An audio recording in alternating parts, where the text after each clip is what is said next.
President of the Senate, Speaker of the House of Representatives, Prime Minister, Chief Justice, Leader of the Opposition, members of the Ministry, members of the Australian Parliament, members of the Diplomatic Corps, distinguished guests, my fellow Australians.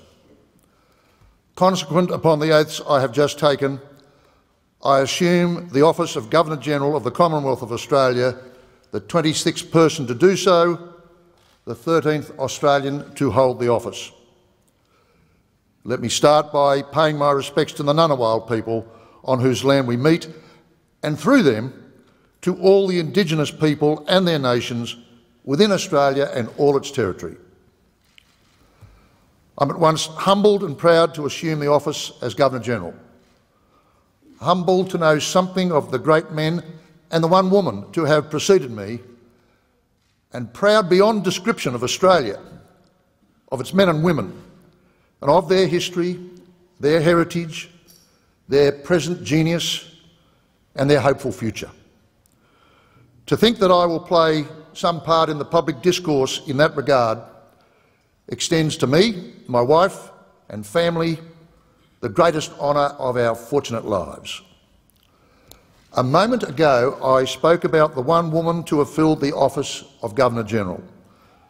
This is my first very public opportunity to add my congratulations to all those already given by all you here in the Parliament to Dame Quentin Bryce and her husband Michael for their great efforts over the last 5.5 years. I wish them a long, healthy and joyful future in the satisfaction of their most eminent service to this nation. I come to the tasks of the appointment in some senses agenda-free. What I mean by this is that my wife and I will be attentive to any and all agenda that we encounter that sit within a broad and fundamental set of Australian values. Values that respect and uphold equity, compassion, generosity, tolerance and energetic ambition.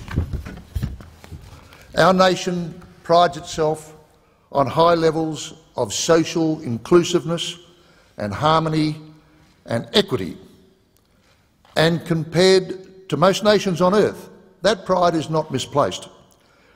Yet in the broad, and indeed in some special sectors of our community, we remain imperfect, a work in progress. There is a role for the Governor-General, in the words of one of my predecessors, to reflect the community to itself, without becoming partisan, and I will embrace those opportunities enthusiastically. In the year I had as Australian of the Year in 2001, I had the great honour, alongside my continuing military service, to visit many parts of our national community. That was not only an honour, but in retrospect a formidable insight into my forthcoming tasks. Formidable but not daunting. I pledge all of my energy and goodwill to all the tasks of Australia's Governor-General, not least those working within the wider community. Moving to a close, I address all the parliamentarians present in this place, the hub of one of the world's great democracies. As the elected representatives of and within Australia's communities, you will know best of all the vibrancy, even the stridency, of political discourse in this nation, of its robustness, even its abrasiveness.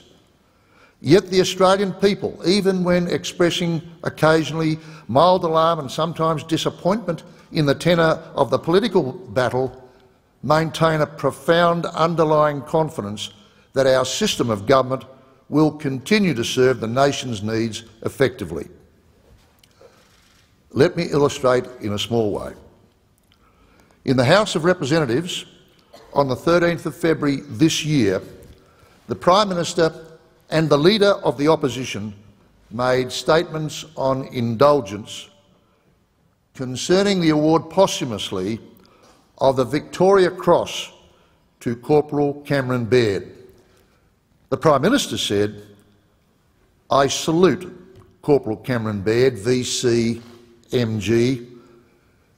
In this place we do not face danger, so we can hardly claim him as our brother, but we do acclaim him as our hero.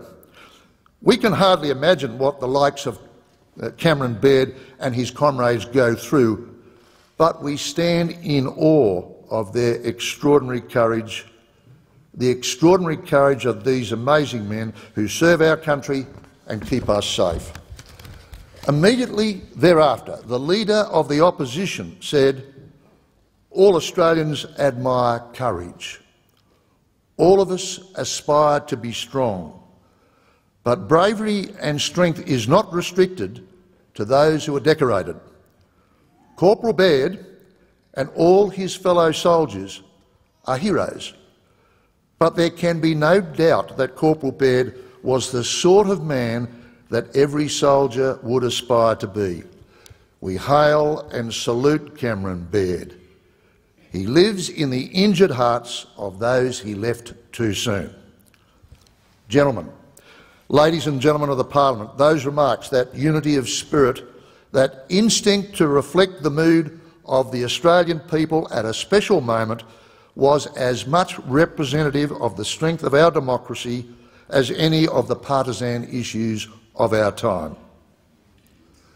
Lynn and I reiterate our consciousness of the great responsibility and the great honour that has been conferred upon us, and now it's time to get to work.